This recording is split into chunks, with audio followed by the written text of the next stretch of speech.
seen things people wouldn't believe.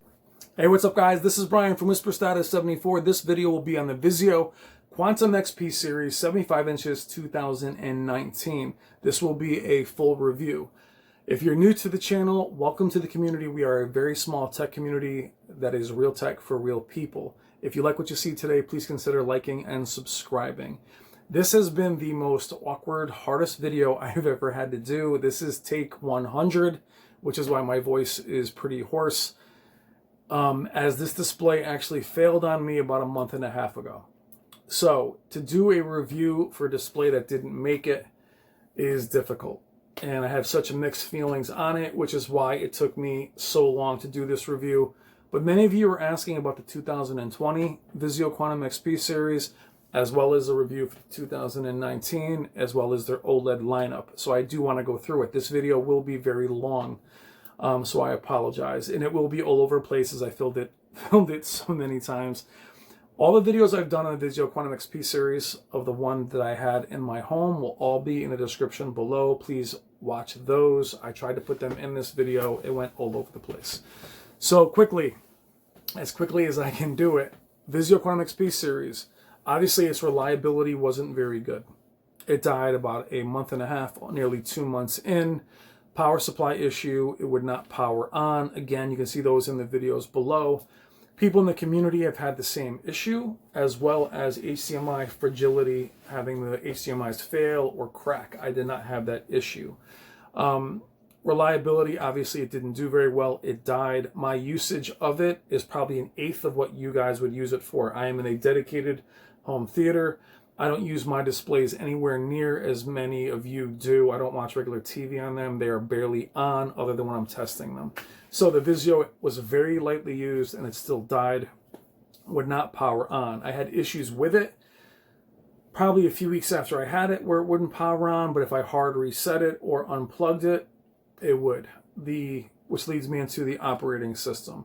Quickly, about Vizio, TCL, and Hisense. These three brands, I do champion them. I do want them to succeed. I do think it's good that they offer high-end specs. They offer mini LED. They're pushing the boundaries, which for me is great competition for the three major brands being LG, Sony, and Samsung. I want them to succeed, which is why I'm taking time before I went into this review, is I didn't want to be emotional about it dying on me. It brought back way too many memories of having a defective display, which is what the channel is about and what so many of you are going through.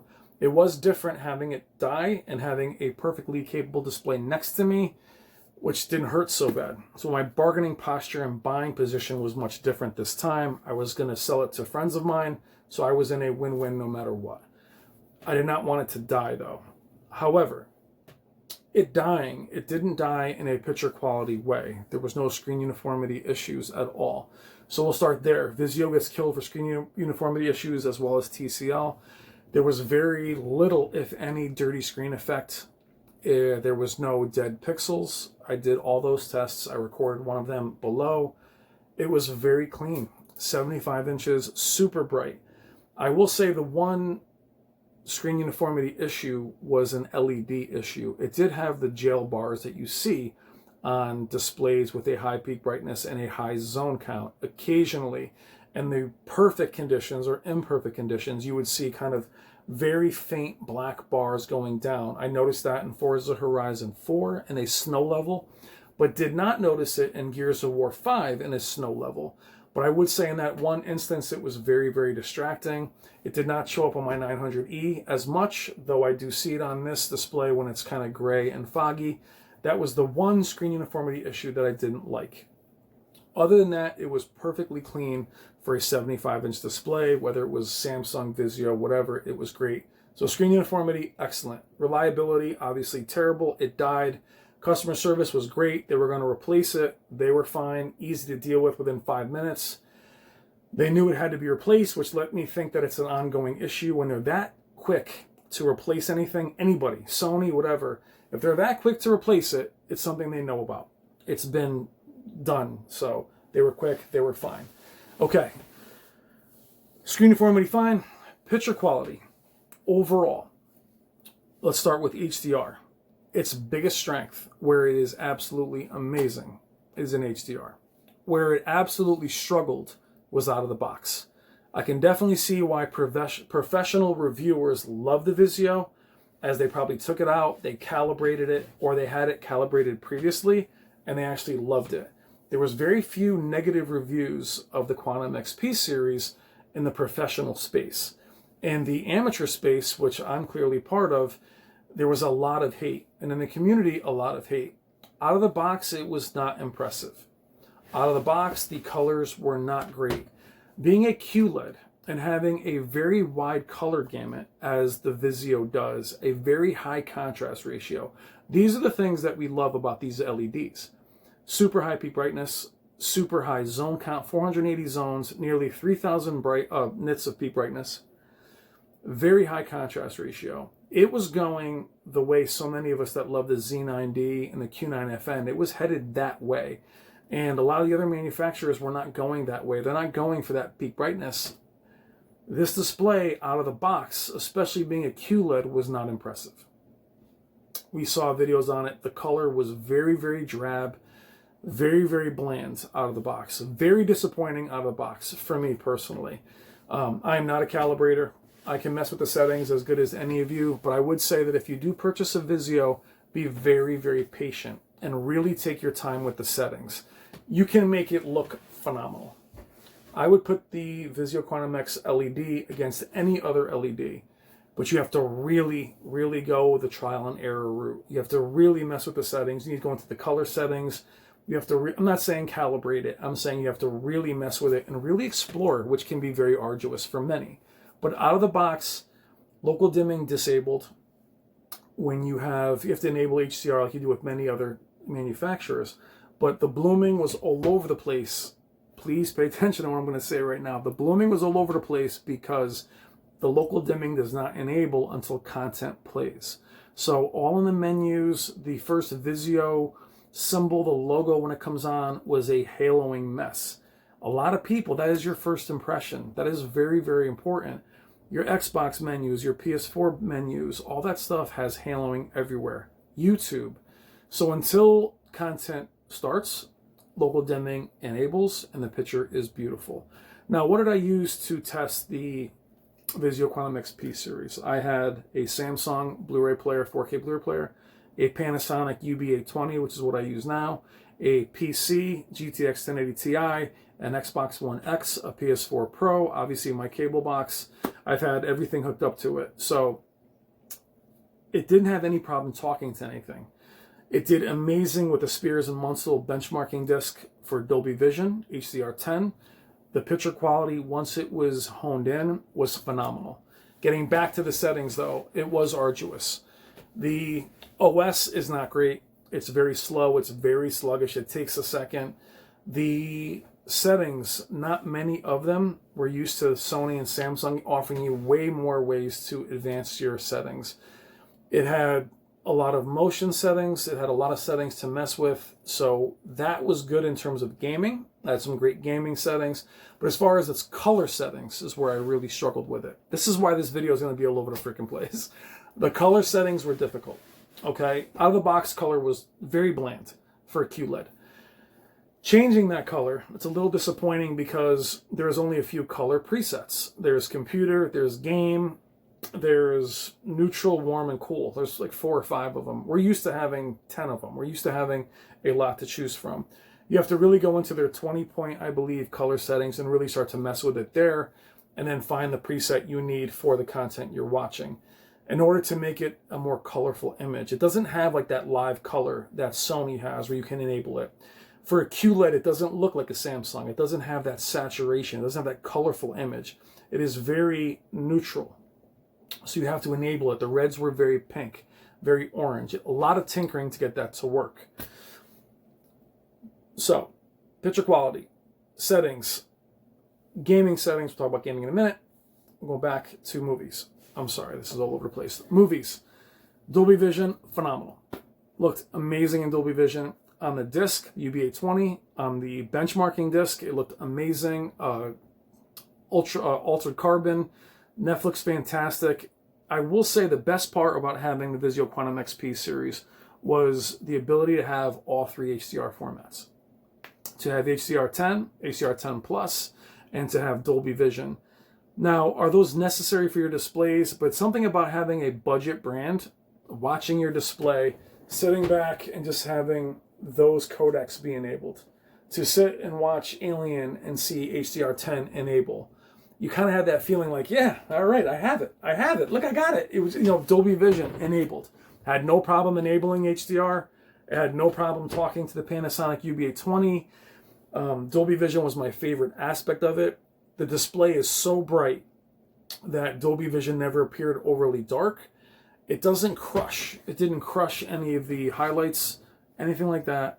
The peak brightness is so evident, even if you lower the backlight, which is interesting. When HDR is enabled on this display, you still can adjust a lot of what you see without knocking it out of HDR. So even if you lower the backlight, if it was too bright, it still remained in HDR, which is pretty cool. You were able to, nothing was ever really grayed out of the presets. They were pretty flexible as far as that went. You had your calibrated dark, your calibrated mode. It was kind of hard to figure those out, but once you spend a lot of time with it, it's definitely worth it. So back to the settings. If you buy a Vizio or one of these displays, please do your homework. Please watch a million videos. Find yourself a baseline and try to teach yourself the settings, because once you get them honed in, it can look amazing. But just give it a chance out of the box. It is very tough to judge out of the box. Picture quality, movies, my favorite by far. Watching it, movies. Dolby Vision, amazing. Older films, it was fine. I will say, what amazed me about the Vizio Quantum XP series is that its noise reduction in films, and old films, can completely wipe away grain. I mean, Taxi Driver. The noise reduction actually works. I've seen it on Samsung, Sony. It does very little. You can actually have a little bit of a blurrier image, and it will take away some of the grain. So that was something I'd like to mention. The noise reduction worked very well. While there wasn't a lot of picture settings, they were flexible. There were a lot to go through as far as the presets. It did great with older DVDs. Its upscaling was fine with that.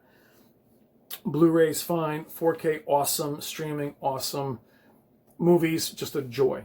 An absolute joy. The black level on that was a lot better than my Sony 900E, as it should be with the zone count. The brightness definitely had me squinting. Batman vs. Superman. When Superman jumps up and has the heat vision, I mean, literally turn away. And even as the backlight was lowered, that peak brightness was still there, and it's just nice to have. And the black level, having that contrast. Joker looked unbelievable. The scene at the end when the fire, the police cars, it was unreal. Beautiful, beautiful, beautiful. I absolutely miss the Vizio Quantum XP series in terms of its movie performance. Its upscaling with cable was decent. I didn't see it being an Achilles heel so badly. I didn't hate it. I am not a huge upscaling guy. I definitely don't really see upscaling on lower TV quality ever really looking amazing, regardless of whether it's an OLED. So I don't feel upscaling is magic. I don't think it's the best. It can be a little bit blocky if you're watching very, very low-end content. So if you're using the Vizio Quantum XP series for just regular TV and its operating system, it's probably not going to be the best choice. If that's the only reason you're buying it is for watching, I'm talking about low end. Anything in HD on TV looked fantastic. I don't know how many old DVDs you're actually watching, but I was pretty impressed with its upscaling. I did a video on it versus a Sony 900E of Xbox 360 720p content. It looked nearly identical. It had a little bit more noise, and that might be the issue. The Vizio Quantum XP series handles everything with brute force. Think about how powerful a, like a Camaro or a Charger is versus a Bentley. Horsepower, they can be equal, but it's just how the elegance is handled is where Vizio tends to struggle. Its local dimming is the same way. No blooming in the black bars at all. No blooming around subtitles. Where it would bloom occasionally is very similar to what you're hearing with Hisense and the mini LED. It doesn't crush the blacks, but it doesn't really know always what to brighten. There are times where there'll be a lantern in the middle of the screen, like that candle back there. It won't brighten around the image. It'll brighten the whole image a little bit, and then it'll darken it. So its elegance and local dimming is definitely a weakness. I never saw it pan across the screen, but it was definitely noticeable that at some content it got confused. The beginning of Alien, when there is one, it has a banner that comes up, says Vizio. The Panasonic UB820 has a banner telling you what's on.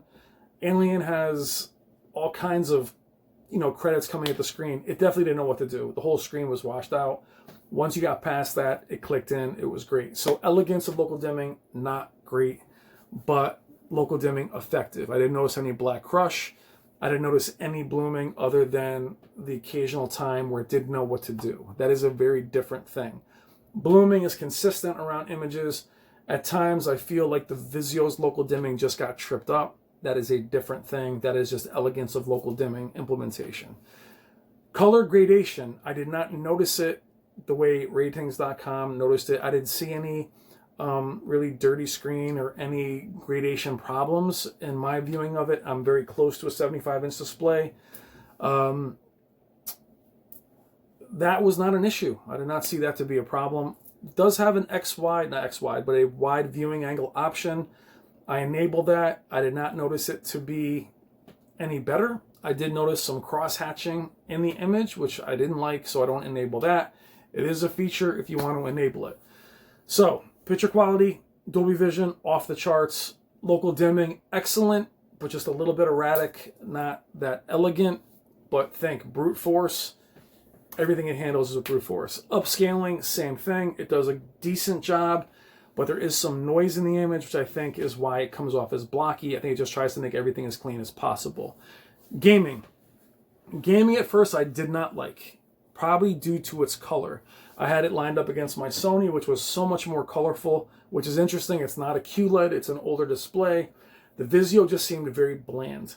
And the Vizio seemed overly sharp. Again, it just seemed like it was brute forcing everything. Brute force, brute force, brute force. So gaming I did not like initially until I was able to really go into the settings. What I did like about the Vizio is you can actually be outside of game mode and enable, it can be in game mode and enable motion settings if you want motion interpolation. So it didn't gray out all the settings like other displays do. The game mode had a lot of settings. Again, it lacked color. You have to go into the color and change it. As a PC monitor, it was okay. 444 chroma, you have to have computer color enabled or the print is not visible. I did not love it for my PC gaming anywhere near as much as I liked it on console, but you have to change it just if you're going to do any kind of productivity and type. You need to go into computer color mode, which is horrendous. It is a terrible image. Computer color is awful. So I imagine not really seeing 444 chroma in computer unless you have computer color enabled. For those of you that need 444 chroma, that is going to be a big deal. So that was not great. But fine as a computer gaming PC monitor, not the best. Console gaming, loved it. It was great as long as you mess with the settings. HDMI 5, which is a video on here, which is a low latency port. I got addicted to it. My numbers did go up in Modern Warfare and in Battlefield. You're playing with such a low input lag. It was so snappy. It was so quick. It was actually a little bit hard to go back to the 900E. I felt the reflexes were super fast. And in some games, I liked HDR disabled better. HDMI 5 does not have HDR. Also, having 5 HDMI is an advantage. 4 are HDR enabled, full bandwidth. The 5th one, it just doesn't have HDR. So that was fine. I liked having 5. So gaming was very good on it. Again, like the movie quality, you have to really, really mess with the settings. And that's at 20 minutes in. That is overall my thoughts on it. For the money, it is very hard to beat. For the money, it is an absolute beast. 3,000 nits, Dolby Vision, HDR10 Plus, a million gaming features for gaming. Not the best PC monitor because of 444 chroma needing to be enabled, but a lot of companies have you enable computer. That's why I like Sony. You don't have to enable computer to use your PC. This you do, but the image quality was fine. Once you mess with the settings, gaming was a joy, movies were a joy. The operating system is clunky. The Chromecast is useless as far as I'm concerned. It's just a novelty. And the slow operating system. The settings, while okay, they're not as elaborate. They will take you time to navigate. Just know that if you're going to buy one of these displays, to just really do your homework and spend time to get the best you can out of it. Also, please get an extended warranty from wherever you buy it. I recommend buying it from Costco. They will support you no matter what. Vizio is fine to deal with, but it is hard to give it an amazing review just due to reliability alone. Now, how did it measure up to the 900E? The Vizio Quantum XP series did beat it in many ways, namely peak brightness and black level. Its movie performance was better. However, the local dimming being erratic, the 900E was not hard to go back to. The 900E, to me, it was an overall better experience, but that's where the 900 series Sonys are always great. They just do everything pretty good and very well. The Vizio knocked it out of the park with movies, though. I mean, it was really, really awesome to see those higher peak brightness. So it wasn't hard going back to the Sony. It definitely has its strengths, but I liked my display better overall, if that makes sense. Doesn't do anything amazing. It just was better overall. Vizio Quantum XP series definitely did some other things much better, namely peak brightness and having all the codecs, Dolby Vision, all of that. So having to choose between the two, I would still would have kept the 900E, but the Vizio Quantum XP series, for those of you buying it for the first time, especially first-time buyers, it was awesome. First-time buyers, awesome. Would I recommend going to it from an OLED? Would I recommend going to it if you already have a very capable display? It's not going to blow you away if you already have something that's capable. So, if you want to go up in size to 75 inches or to the newer models of 2020, I would say go for it. Just make sure you're covered. Now, about 2020, as we're into 22 freaking minutes, HDMI 2.1 is very exciting. So is the OLEDs. I would not buy an OLED from them first generation. That's just my opinion. I definitely would not. I would let them work out as many kinks as they can as far as reliability goes. I would not buy a first generation OLED from them. But the HDMI 2.1 of the Quantum XP series with their gaming features, it will be a force to be reckoned with. Overall, I definitely recommend the Vizio Quantum XP series. It doesn't do everything amazing. Why I recommended the Sony overall, the upscaling is a little bit better. It is a better overall package, but for the best movie picture quality and Dolby Vision, HDR10, and HDR performance, the Vizio Quantum XP series is an absolute beast. Just make sure you get the warranty. All right, guys, I am so sorry this video is so long. My voice is crazy hoarse, and if you're finding me for the first time, this is not the best impression. I apologize. It's just an up and down roller coaster journey with this display. I hope everybody is doing amazing. If you have any questions about the Vizio Quantum XP series, please look at the videos below or hit me up in the comments. Thank you guys as always.